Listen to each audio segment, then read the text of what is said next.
لیکن اپنی رحمانیت کی صفت کے ساتھ ساتھ اپنے ماہی کے لیے رحمت للعالمین ہونا پسند کرتا ہے۔ رب کہتا ہے میں ستار ہوں، میں گناہوں پر پردے ڈالتا ہوں، لیکن عرض یہ کروں اگر اپنے لیے رب ستاری پسند کرتا ہے تو اپنے محبوب کو وہ چادر عطا کرتا ہے کہ جس میں ساری امت کے گناہوں کو مصطفیٰ چھپا کے کہتے ہیں کہ وہ رب ستار ہے اور محمد اس ستاری کے صدقے لوگوں کے گناہوں کو چھپانے والا ہے۔ رب اپنے لیے رب العالمین کا لفظ استعمال کرتا ہے کہ رب نے اپنے آپ کو کائنات کا پالنہار بتایا اور خدا کائنات کا پالنہار ہے۔ رب نے اپنے لیے ربوبیت کی سند استعمال کی اور اپنے ماہی کے لیے قاسم کی سند استعمال کی۔ اگر میں رب ہوں تو میرا مصطفیٰ تم کو بانٹنے والا ہے۔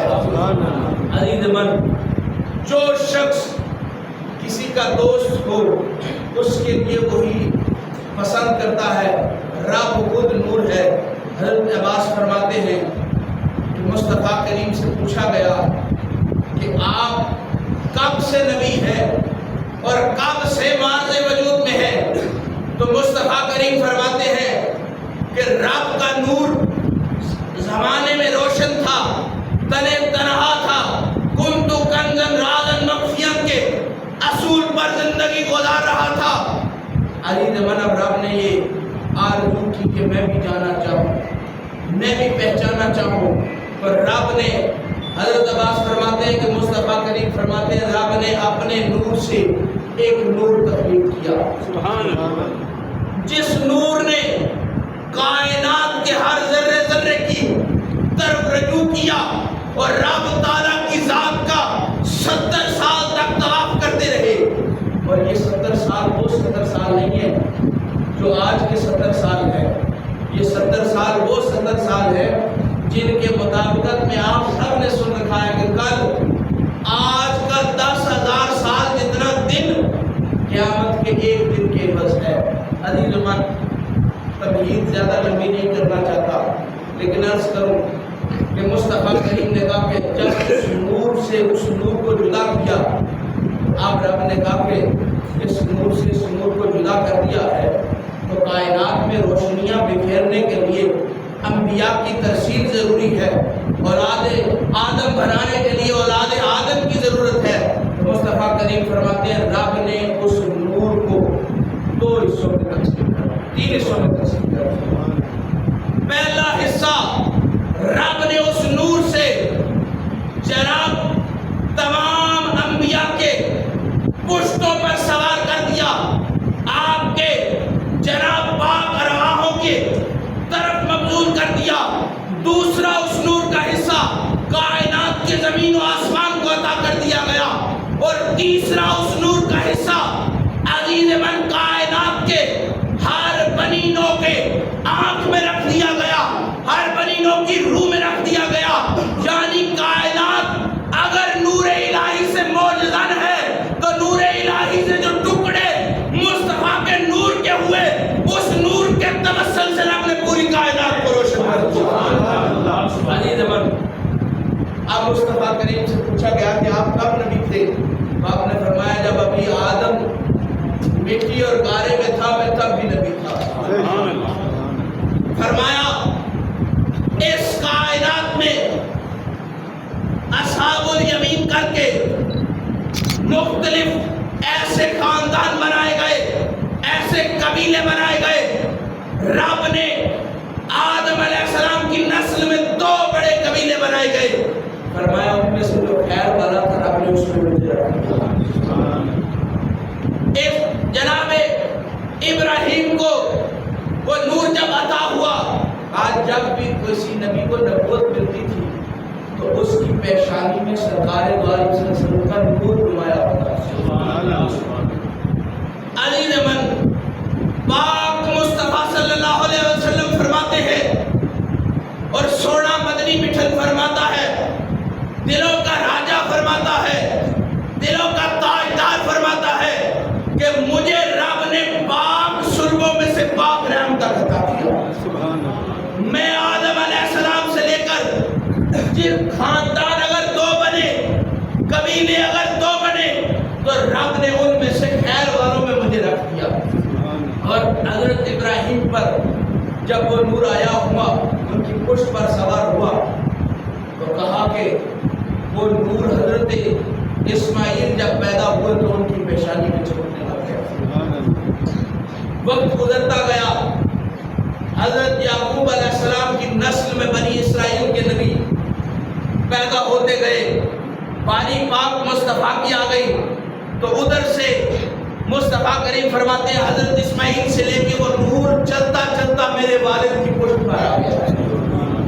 جب میرے والد کی پشت پر آیا تو سارے دیکھ کے کہتے تھے عبداللہ تیرے جیسا سونا کوئی نہیں، عبداللہ تیرے جیسی سیرت والا کوئی نہیں، عبداللہ تیرے جیسی صورت والا کوئی نہیں. کہتے ہیں چاند بھی شرما جاتا تھا جب ماہی کا والد عبداللہ اپنے رخ سے نقاب اٹھاتا تھا تو عرب کی ہر عورت مصطفیٰ کے والد کی پیشانی کو دیکھ کے کہتی تھی دنیا میں چاند بھی اتنا سونا نہیں جتنی پیشانی عبداللہ کی. اس وقت ایک عورت ہوا کرتی تھی جس کو تمام کتب کے علم موجود تھے، غالباً اس کا نام فاطمہ تھا. تو جب مصطفیٰ کریم کے والد پوچھنے کے لیے گئے کہ بتاؤ تو صحیح، مجھے ہر روز رات کو ایک خواب آتا ہے جس کی وجہ سے میری پیشانی چمکنے لگ جاتی ہے. اس نے کہا کہ رب نے تیری نسل میں نبی رکھ دیا. سبحان اللہ. اور حضرت وہ جو کائنہ تھی، عالمہ تھی، اس نے کہا کہ تم مجھ سے شادی کر لو یا عبداللہ، تاکہ میں چاہتی ہوں کہ وہ تیری سن سے میرے رحم میں آئے. لیکن حضرت عبداللہ نے، حسن کی عادت ہوتی ہے، خدا جب حسن دیتا ہے نزاکت آئی جاتی ہے. پاک عبداللہ کی نزاکت کا عالم یہ تھا، انہوں نے کہا تو زمانے میں بیٹھ کے اپنی عزتیں بکھیر سکتی ہے، پر مجھ عبداللہ کے بطن میں اگر احمد آنے والا ہے، محمد آنے والا ہے، تو محمد خود فیصلہ کرے کہ محمد سبحان اللہ. نعرہ تکبیر، نعرہ رسالت، نعرہ رسالت، نعرہ حیدری. عزیز من، تمہید کا وقت بڑا کم رہ گیا. اب جب حضرت عبداللہ کا نکاح بی بی آمنہ کے ساتھ ہو گیا تو جب سرکار پاک سلب سے پاک رحم کی طرف آ گئے تو حضرت عبداللہ کو بڑا مان تھا کہ حسن میرا مقدر ہے. سونے تو بڑے تھے، تعریفیں تو پھر بھی بڑی ملتی، لیکن ایک دن دل کیا سخی کا کام ہوتا ہے. جس نے ایک دفعہ سائل بن کے ہاتھ اٹھایا ہوتا سخی اس کو زندگی بھر کبھی بھولتا نہیں ہے. جناب عبداللہ اسی عالمہ کے پاس گئے جو تمام کتابوں کا علم رکھنے والی تھی. کہا تم مجھ سے شادی کرنا چاہتی تھی، اب عبداللہ چاہتا ہے کہ تجھے اپنے نکاح میں لے لے. تو اس نے منہ پھیر لیا، جناب عبداللہ کا جواب نہ دیا.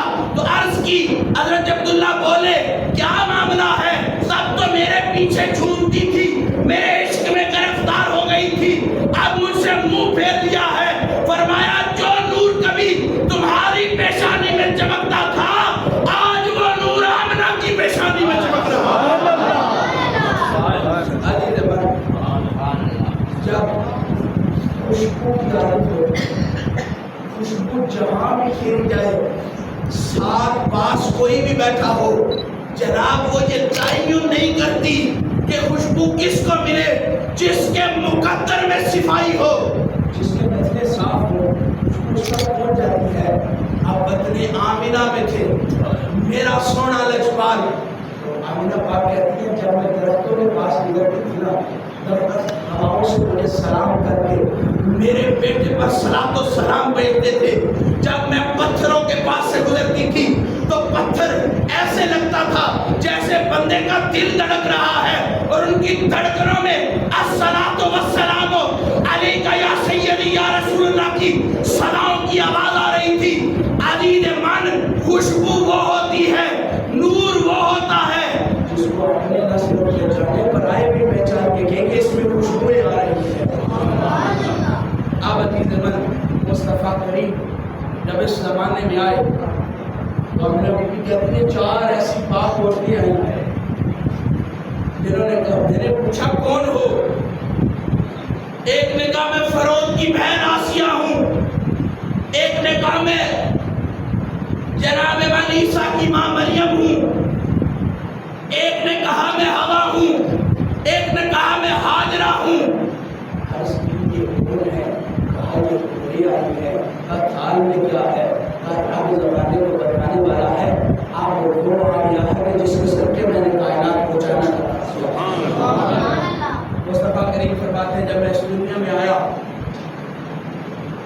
تو میری والدہ کہتی ہے کہ وہ نور میری پیشانی میں چمکتا تھا، وہ نور محمد کے پیشانی میں چمکتا تھا۔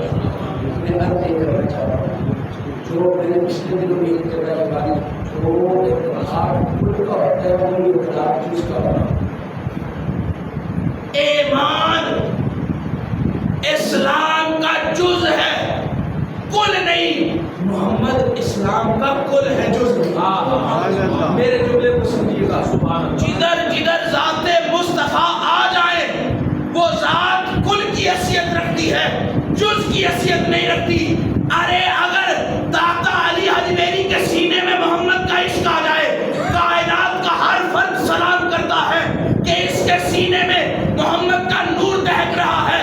آج 1400 صدیوں بعد جس کی رگوں میں خون مصطفیٰ آ جائے، لوگ حیا کرتے ہیں اس کی رگوں میں مصطفیٰ کا خون ہے، اس کا حیا کرو۔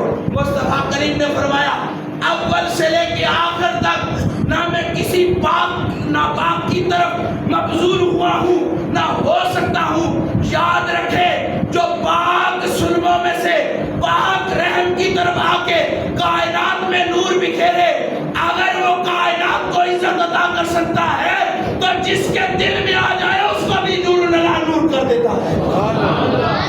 اب میں عرض آپ سے کرنا چاہتا ہوں، میری تمہید ختم ہو گئی، گفتگو بس سمیٹنے کے لیے تیار ہو گیا ہوں۔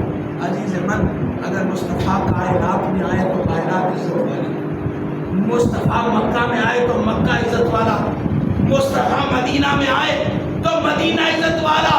اب میں آپ سے عرض کرنا چاہتا ہوں جدھر جدھر ماہی جائے، حضرت ابو طالب کہتے ہیں کہ جب میں مصطفیٰ کو تجارت کے لیے لے کے گیا نا تو میں دیکھتا کہ ہمارے سر پر دھوپ ہے لیکن جدھر جدھر محمد کی سواری ہے بادل اس کا سایہ کر رہا ہے، یعنی رب بادلوں کو بھی حکم دیتا ہے محمد کی غلامی میں آ جاؤ۔ جان رکھو اگر محمد جس جگہ چلے جائے وہ جگہ نور کی مثل ہو جایا کرتی ہے، وہ جگہ نور نور ہو جایا کرتی ہے۔ اور جب ہم مریں گے سرکار ہماری قبر میں آئیں گے، جس کی قبر میں آئیں گے وہ قبر مٹی کا ڈھیر نہیں بنے گا، وہ عاشق کے لیے محکدہ بن جائے گا۔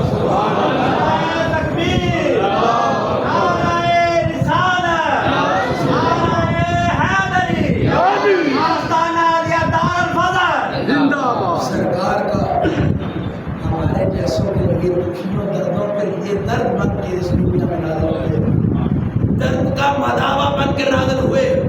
ہم چھوٹے چھوٹے ہوتے تھے، ہمارے شاعر حضور ایک شعر پڑھتے ہوتے تھے، آپ فرماتے تھے کملی والیا یہ تو نہ آتا درداں مارے کی کر دے، کملی والیا یہ تو نہ آندا درداں مارے کی کر دے، ہاتھ رکھدا کون یتیماں تے مسکین بیچارے کی کر دے۔